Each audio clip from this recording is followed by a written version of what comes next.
Hello, this is Dr. Ruby and welcome to the second lecture for Module 4, How Muscles Function, the Big Picture. The focus of this chapter is exploring on how muscles concentrically contract. A thorough understanding of this material empowers therapists and trainers to think critically through assessment and treatment options for their client. Here are the objectives for this lesson. Remember that if you come across a term that you don't understand, look it up in your book, look it up online. One of the biggest problems when you take a quiz is that you see a word and you don't understand it. So if you find a word during your reading or during the lecture that you don't understand, just go look it up. Make sure that you understand its meaning, then you can at least understand the question when you come to the quiz. Again, use these objectives to give you a goal or an idea of what we're looking for you to get out of this lesson and be successful on the quiz. More objectives. You can see that this is an important chapter. And one more.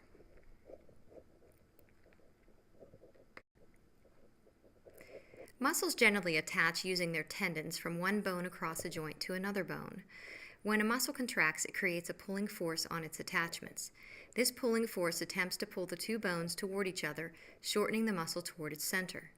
If the muscle is successful in shortening toward its center, then one or more of the muscle's attachments has to move. And if the muscle moves a bone, then because the bony attachment of the muscle located within the body parts, the body part in which the bone is located moves. That is how muscles are able to cause parts of the body to move. It is easy to be misled by the word contraction. The word contraction generally means that the action of shortening, but in kinesiology, shortening the muscle is only one of three possible outcomes of a muscle contraction. The three types of muscle contraction are concentric contraction, in which the muscle shortens when it contracts, eccentric contraction, in which the muscle lengthens when it contracts, and isometric contraction, in which the length of the muscle remains the same when it contracts. Every time a muscle contracts, it attempts to shorten. However, it does not always succeed. Muscles that succeed in concentrically contracting are called movers. Whether or not a muscle is successful in shortening toward its center, concentrically contracting, depends on the relative strengths of the pulling force exerted by the muscle and the force necessary to actually move one or both of the body parts to which the muscle is attached. If the force exerted by the muscle is greater than or equal to the force necessary to move the body part, then the muscle will concentrically contract. Generally, the force necessary to move a body part is equal to the weight of the body part, but other forces may also be involved. Let's label one of the muscle's attachments bone A and the muscle's other attachment bone B. If a muscle successfully shortens when it contracts, three possible scenarios can result. In scenario 1, bone A is pulled toward bone B. In scenario 2, bone B is pulled toward bone A. In scenario 3, both bone A and bone B are pulled toward each other. A muscle attachment that moves is called a mobile attachment, and a muscle attachment that does not move is called a fixed attachment. When a muscle concentrically contracts, it causes motion to take place at a joint. To fully describe the action that takes place at the joint, three pieces of information must be provided: the type of motion that occurred at the joint, the name of the body part that moved, and the name of the joint where the motion took place. An action is considered a reverse action if the attachment that is usually fixed is mobile and the attachment that is usually mobile is fixed. The illustrations on this slide show an example of a reverse action. The muscle shown here is the right brachialis muscle. In the illustration on the left, the right brachialis muscle is shown at rest. It attaches to the humerus of the arm and the ulna of the forearm, and it crosses the elbow joint. In the illustration on the right, the brachialis is performing flexion of the arm at the elbow joint. The forearm is fixed, holding onto the fixed bar, and the arm is mobile. Usually the arm is fixed and the forearm is mobile. Therefore, this is a reverse action. In order to make the three possible scenarios for concentric contraction more concrete, we will now examine a particular muscle, the brachialis, in detail. Scenario 1. The usual result of a contraction of the brachialis is shown here. Scenario 1 involves flexion of the forearm at the elbow joint. This means that the forearm is pulled toward the arm. This happens because the forearm is lighter than the arm, so the forearm is likely to move before the arm is. In this scenario, the arm is the fixed attachment and the forearm is the mobile attachment. Scenario 2 is shown here. Scenario 2 involves flexion of the arm at the elbow joint. This means that the arm is pulled toward the forearm. This is an example of a reverse action, as explained earlier. This reverse action occurs when the forearm is fixed in place so that the arm has to move instead. In this scenario, the forearm is the fixed attachment and the arm is the mobile attachment. Scenario 3 is shown here. Scenario 3 involves two actions taking place simultaneously: flexion of the forearm at the elbow joint and flexion of the arm at the elbow joint. These two actions can occur because contraction of the brachialis exerts a pulling force on both the forearm and the arm. In this scenario, neither attachment is the fixed and both attachments are mobile.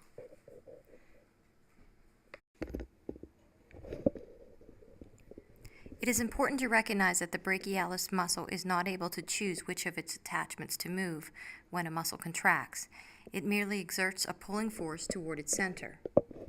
Other factors determine which attachment of a muscle will move when the muscle concentrically contracts.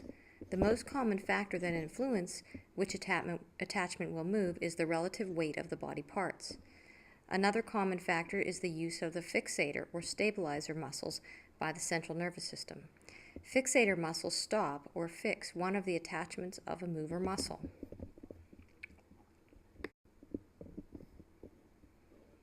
There's a 5-step approach to learning muscles. Step 1, examine the name of the muscle. Step 2, learn the location of the muscle. Step 3, figure out the actions of the muscle. Step 4, learn the muscle's specific attachments. Step 5, determine the muscle's relationship to the other parts of the body. The two major aspects of a muscle that generally must be learned are the attachments of the muscle and the action of the muscle. The muscle's attachments generally have been memorized, but the actions of the muscle can be deduced using three of the 5-step method. The 5-step method for learning muscles is outlined on this slide. The name of the muscle can often provide free information about the muscle's location, attachments, and/or actions. The general location of the muscle can be used to figure out the actions of the muscle. Determining the muscle's location relative to other muscles and soft tissue structures can also be helpful.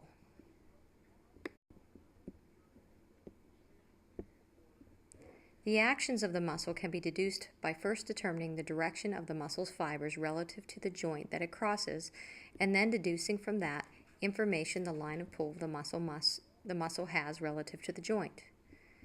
The recommended approach for reasoning out the actions of a muscle is to ask the 3 questions listed here. Where refers to the relative locations such as anterior, posterior, or medial. How refers to whether the fibers are vertical or horizontal. If a muscle crosses a joint, then it can have an action at that joint. In general, it is also true that if a muscle does not cross a joint, then it cannot have an action at that joint. One method of learning the actions of a muscle is to place a large colorful rubber band or a large color of string, if studying muscles that are near to the face, on the body in the location of the muscle that is being studied. The steps involved in the rubber band exercise are listed on this slide. Placing the rubber band on the body can be used to simulate the direction of a muscle's fibers relative to the joint that it crosses. Pulling either end of the rubber band toward the center stimulates the line of pull of the muscle relative to the joint that it crosses. The movements that result demonstrate the actions that the muscles would have.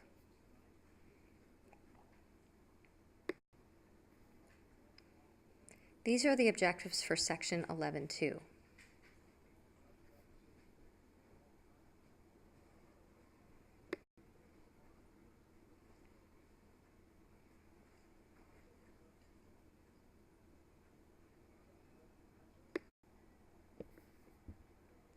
Because the line of pull of a muscle relative to the joint it crosses determines the actions that it has, it is important to fully understand the line or lines of pull of a muscle. For each line of pull that a muscle has within a cardinal plane, the muscle will have an action, plus the reverse action of that action. The three possible scenarios for a one-joint muscle and its line or lines of pull are listed here. For every scenario that is listed here, detailing a line of pull of a muscle and the muscle's resultant action, the reverse action of the muscle has not been considered. Because a reverse action is always theoretically possible for every named usual action of a muscle, the complementary reverse action always exists. If a muscle has one line of pull and that line of pull lies perfectly within the cardinal plane, then that muscle will have one action, one usual action, and its reverse action. An example of scenario 1 is the brachialis shown here. The brachialis crosses the elbow joint anteriorly with the vertical directions to its fibers. All of its fibers essentially run parallel to each other and are oriented in the sagittal plane. Therefore, the brachialis has one action, namely flexion of the forearm at the elbow joint. The reverse action is flexion of the arm at the elbow joint. If a muscle has one line of pull, but that line of pull lies within an oblique plane, then that muscle will create movement in that oblique plane. However, this movement has to be broken up into names for cardinal plane actions. An example of this is the coracobrachialis shown here.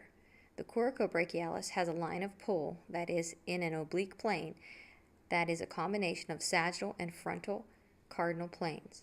Therefore, the coracobrachialis performs flexion in the sagittal plane and adduction in the frontal plane.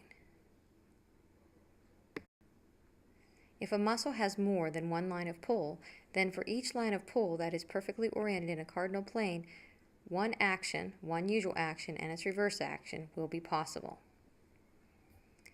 An example of this scenario is the gluteus medius shown on this slide.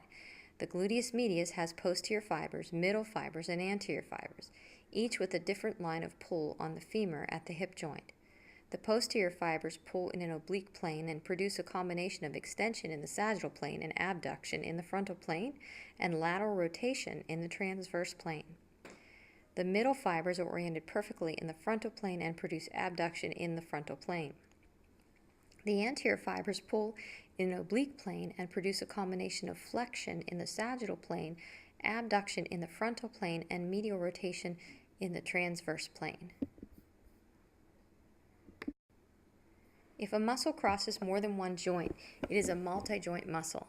To determine the lines of pull and actions of a multi-joint muscle, the one-joint reasoning is applied, one joint at a time, to each joint that the multi-joint muscle crosses. Two examples of multi-joint muscles shown are the rectus femoris and the flexor carpi ulnaris. The rectus femoris crosses the knee and hip joints with one line of pull in a sagittal plane. The flexor carpi ulnaris crosses the elbow joint with one line of pull in the sagittal plane, and it crosses the wrist joint with one line of pull in an oblique plane.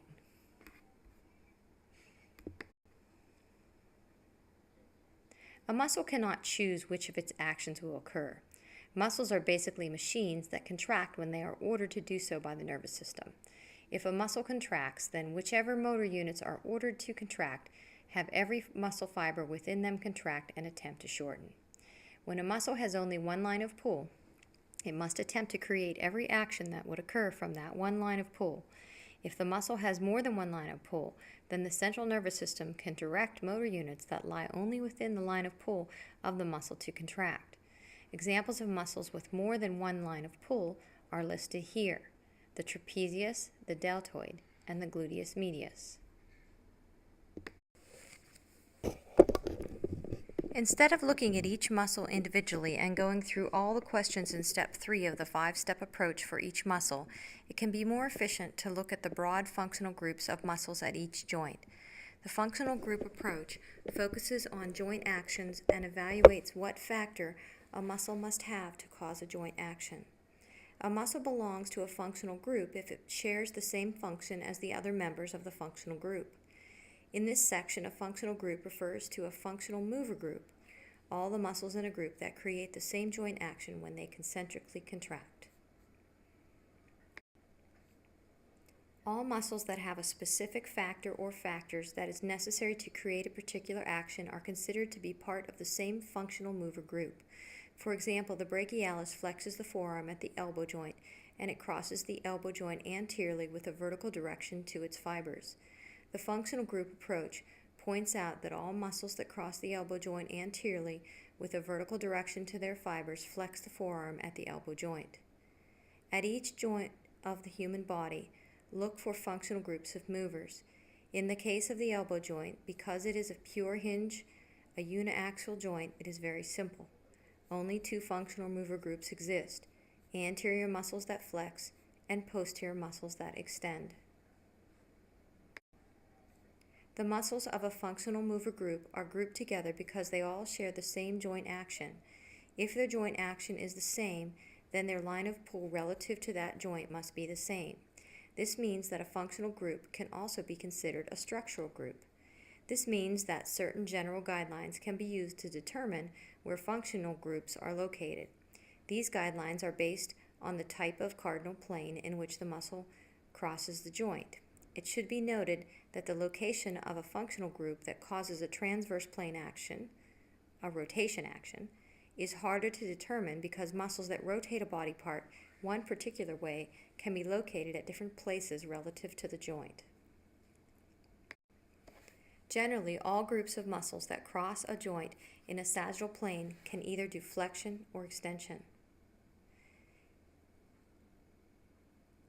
If a muscle crosses a joint anteriorly, it does flexion, except for the knee joint and joints that are further distal. If a muscle crosses a joint posteriorly, they do extension, except for the knee joint and the joints that are further distal. Generally, all groups of muscles that cross a joint in the frontal plane can either do right lateral flexion, left lateral flexion, or abduction, adduction. If the body part being moved is uniaxial, then the muscles do lateral flexion to the same side. Muscles on the left side of the body do left lateral flexion. If the body part being moved is an appendicular body part, then the muscles do abduction if they cross on the lateral side of the joint, and the muscles do adduction if they cross on the medial side of the joint. Functional groups of the transverse plane do rotation. An easy method to determine the transverse plane rotation action of a muscle is to look at the manner in which the muscle wraps around the body part to which it attaches. When trying to see the manner in which a muscle wraps, it is usually best to view the muscle from a superior perspective as shown here. If the body part being moved is an axial body part, then the muscles do right rotation or left rotation. If the body part being moved is an appendicular body part, then the muscles do lateral rotation or medial rotation. Here are the objectives for Lesson 11.3.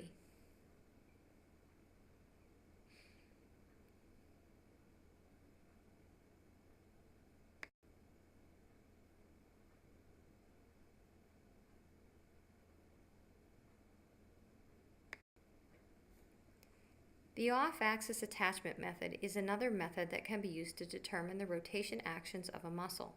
This method involves first visualizing the long axis of the bone and then visualizing whether the muscle attachment is on the long axis or off the long axis. The illustration on the right shows an oblique view of a hypothetical muscle that attaches onto the mobile bone on axis. On axis means that the muscle attaches directly over the long axis of the mobile bone.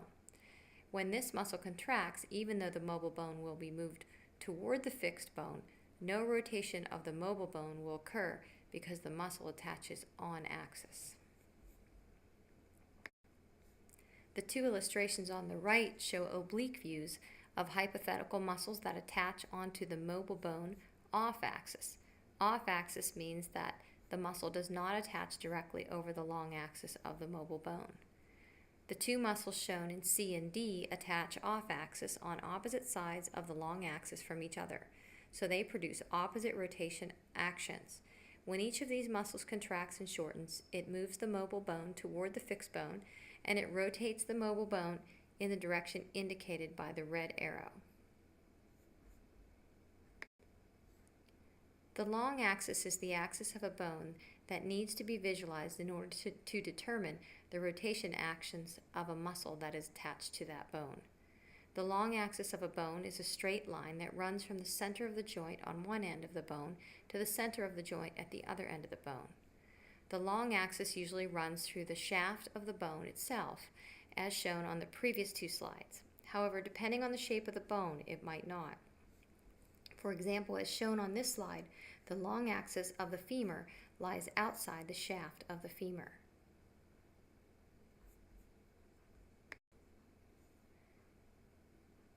In general, if a muscle does not cross a joint, then it cannot have an action at that joint. However, sometimes the force of a muscle's contraction can be transferred to a joint that the muscle does not cross. The force of a muscle's contraction is usually transferred to another joint when the distal end of an extremity is fixed and does not allow for free motion of the distal body part to move. This means that when the distal attachment of the contracting muscle moves, it forces motion to occur at another joint. Its force is transferred to another joint that it does not cross. An example of the force of a muscle's contraction being transferred to a joint that the muscle does not cross is shown here. This slide shows the lateral rotation of the arm at the shoulder joint with the distal end of the upper extremity fixed. The image on the left shows a person whose shoulder joint is medially rotated and the forearm is supinated. The image on the right shows the person contracting the lateral rotator musculature of the shoulder, the infraspinatus. When this occurs, the humerus laterally rotates and the shoulder joint the relatives at the shoulder joint relative to the scapula. Because the elbow joint does not allow rotation, the ulna moves along with the humerus and rotates laterally relative to the fixed radius. This motion creates pronation at the radial-ulnar joint. Another example of the force of a muscle's contraction being transferred to a joint that the muscle doesn't cross is shown here. This slide shows the contraction of the shoulder adductor muscles with the distal end of the upper extremity fixed. In this scenario, movement of the humerus is transferred across the elbow joint to create extension of the forearm at the elbow joint.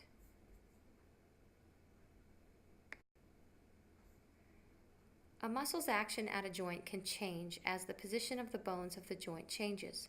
The action of a muscle is based on its line of pull relative to the joint that it crosses. If the position of that joint changes, then the relationship of the line of pull of the muscle relative to the joint might also change. This could result in a change in the action of the muscle.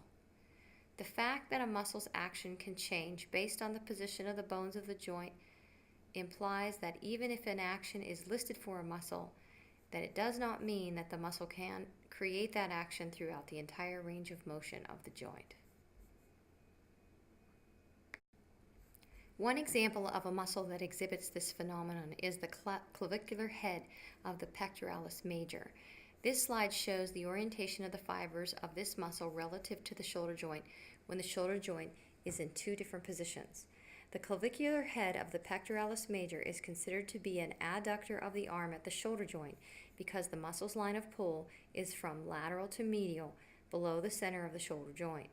However, if the arm is abducted to approximately 100 degrees or more, the orientation of this muscle relative to the shoulder joint changes from being below the center of the joint to being above the center of the joint. That means that this muscle can abduct the arm at the shoulder joint when it's in this position. Another example of a muscle that exhibits this phenomenon is the adductor longus. The adductor longus is considered to be a flexor, in addition to being an adductor of the thigh at the hip joint because it passes anteriorly to the hip joint with a vertical direction to its fibers. However, when the thigh is first flexed to approximately 60 degrees or more, the line of pull of the adductor longus lies posterior to the hip joint, and the adductor longus becomes an extensor of the thigh at the hip joint. This change in action is very useful while running because when a person is in a position of extension, the adductor longus aids in flexing the thigh at the hip joint. And when a person is in a position of flexion, the adductor longus aids in extending the thigh at the hip joint. This concludes the lectures for Module 4.